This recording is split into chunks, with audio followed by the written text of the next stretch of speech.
চক্রবর্তী। আমার নতুন একটি ভিডিওতে আপনাদের স্বাগত। সবাইকে জানাই শুভ দীপাবলির শুভেচ্ছা, বড়দেরকে প্রণাম, ছোটদেরকে আমার অনেক ভালোবাসা। আজ সোমবার সকাল 9টা, 9:30, 10টার মতো বাজে। এইদিকে আমি স্নান টান করে রেডি হয়ে গেছি, আর ওদিকে দিব্যার পাপা এখনও ঘুমাচ্ছে। ওই জন্য সকাল করে সমস্ত কাজ সেরে আমি রেডি হতে বসে পড়েছি। এরপর দেব আলপনা, তারপরে যাব দিদিভাইদের একবার বাড়িতে। ওদের বাড়িতে একটু কাজ আছে, ওই জন্য যাব। দিদিভাইদের বাড়িতে গিয়ে কতটা ক্লিপ তুলতে পারবো জানি না, তবুও চেষ্টা করব। জানেন তো, আমার মা ঠাকুমা বলে চুল খুলে কখনো সিঁদুর পরবি না। কি হয় আমি ঠিক জানি না, আমাকে বারণ করে, ওই জন্য আমি পরি না। এইদিকে দেখুন, আমি একটা ক্লিপ আটকে নিয়ে এবার এই যে সিঁদুর পরবো। সিঁদুরটা পরে নিচ্ছি। এই যে আমার সিঁদুর পরা কমপ্লিট হয়ে গেছে। জানেন, আমি মাথা ভর্তি করে সিঁদুর পরি। আমার ভালো লাগে মাথা ভর্তি করে সিঁদুর পরতে। কার কীরকম লাগে আমি জানি না, আমার ভীষণ ভালো লাগে মাথা ভর্তি করে সিঁদুর পরতে। আজকে একটা টিপও পরবো।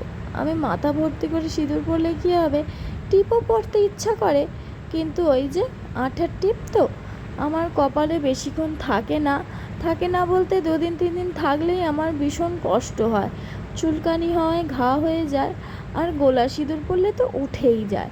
ওই জন্য পরি না। চলুন, আমি রেডি হয়ে এখানে আলপনাও দিয়ে নিয়েছি।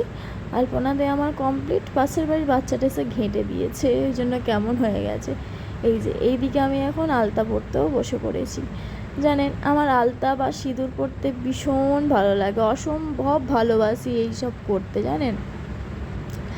এই যে এদিকে আমি এখন আলতাও পরে নিচ্ছি। আর বাঙালির ঐতিহ্যই তো এইটা, যে ঘরের বউ কোনো পুজোর দিনকে মাথা ভর্তি করে সিঁদুর, পা ভর্তি করে আলতা, এগুলোই তো ভালো লাগে বলুন। আমি প্রত্যেক বৃহস্পতিবার, ভুল করে হলেও প্রত্যেক বৃহস্পতিবার আমি আলতা পরি। অ্যাকচুয়ালি আমার ওই যে সাদা ফ্যাকফ্যাকে পাটা আমার ভালো লাগে না, ওই জন্য আমি সবসময় আলতা পরি। আর এই যে এইদিকে আমি এখন রেডি হয়ে গেছি। দিদিভাইদের বাড়ি থেকে আসতে সন্ধ্যা হয়ে গেছে। কোনো ক্লিপ নিতে পারিনি, দিদিভাইদের বাড়িতে এতটাই কাজের চাপ ছিল, ওই জন্য নিইনি। সন্ধেবেলা এসে এই যে এখন প্রদীপ দিয়ে দিচ্ছি। এই যে কালী পুজোর দিনটা গোটা উঠোন, গোটা রাস্তা, চারদিক আলোয় আলোকিত হয়ে থাকবে। এই যে আলোগুলো জ্বালাই, কত সুন্দর লাগে না। আর ওই যে ওইদিকে দিব্যাকে দেখলেন, দিব্যাকে ওই জামাটা ওর মনি দিয়েছে, কিছুতেই খুলবে না। আমি ওর বাবাকে বললাম এবার খুলে দাও, সন্ধ্যাবেলায় পরিয়েছে, এবার খুলে দাও, যে এরকম আলোটা আগুন জ্বালছি, প্রদীপ জ্বালছি, ও তো কাছে যাচ্ছে, ছোট মানুষ বোঝেনি তো, না খুলবেন না উনি, ওই জন্য ওটা পরেই ঘুরছে। এই যে চারিদিকে আমি আলো দিয়ে দিয়েছি। ওর বাবাকে কি বলছে আমি জানি না, আমার মুখ নড়ছে, ইবিব ইবিব করে কি বলছি আমি নিজেই এখনও বুঝতে পারছি না। এই যে এদিকেও দিয়ে নিয়েছি। আসলে এখানে বলে যেখানে বাসন কোসন মাজা হয় সেখানে একটা প্রদীপ দিতে হয়, ওই জন্য ওখানেও দিয়ে দিয়েছি। তারপর হাতে একটা বাতি ছিল, ভাবলাম কেন ফোঁ দিয়ে নিভিয়ে দেবো, তাই জন্য এদিকে পাঁচিলটা ফাঁকা ছিল বলে এখানটাও দিয়ে দিয়েছি। চারদিকটা কি সুন্দর লাগছে না, আমার ঠাকুরের স্থানটাও খুব সুন্দর লাগছে। এই যে দেখুন কি সুন্দর লাগছে না আমার ঠাকুরের এখানটা। এই যে এর বাবা আজকে এই সোলার মালাটা আর এই অটোমেটিকটা আমাকে এনে দিয়েছে।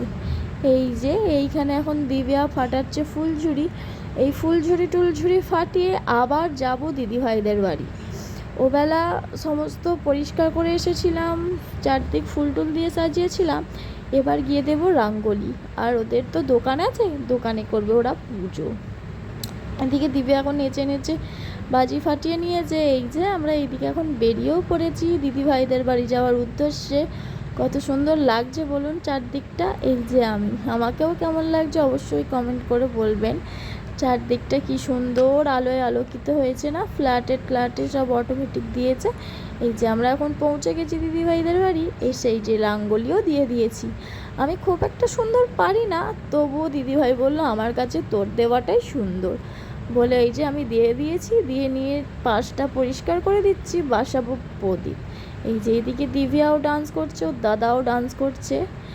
আজকের দিনে নিজের বাচ্চাদেরকে, ছোটদেরকে বলছি তোমরা নিজেরাও সাবধানে থেকো, সুস্থ থেকো, সাবধানে বাজি ফাটিও, শব্দবাজি খুব কম ফাটিও। নমস্কার, দেখা হচ্ছে আপনাদের সাথে অন্য কোনো ভিডিওতে।